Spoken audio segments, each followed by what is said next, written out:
So next up, Bournemouth 1, Everton 0. Now, we called this one a draw beforehand. Bournemouth had a number of chances throughout the game, and I actually did a watch-along on this one, and Jordan Pickford was very, very good for Everton. Made a couple of really strong saves to keep them in the game. Jared Branthwaite made a couple of kind of last-ditch tackles to stop Bournemouth getting into key areas. It only ever looked like there was going to be one winner.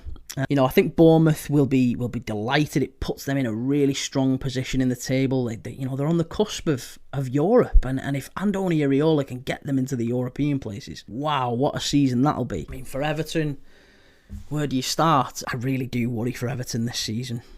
I was watching Jamie Carragher's analysis on Sky Sports last night, where he talked about the way Everton play, their patterns of play. And although it's very easy to criticise Sean Dyche because there really isn't a lot of movement in that final third, I think it's really obvious that the quality on the ball is very, very limited from those Everton players. So I feel like to a degree he's making lemonade out of lemons. He's just working with what he's got. It's a really poor group. Now, if you're an Evertonian, of course, maybe you'll think a new manager will come in and just get an extra 10-20% out of some players, and you'd be well within your rights to think that. Since the start of last season, Everton have by far the lowest number of goals from open play of any side in the Premier League.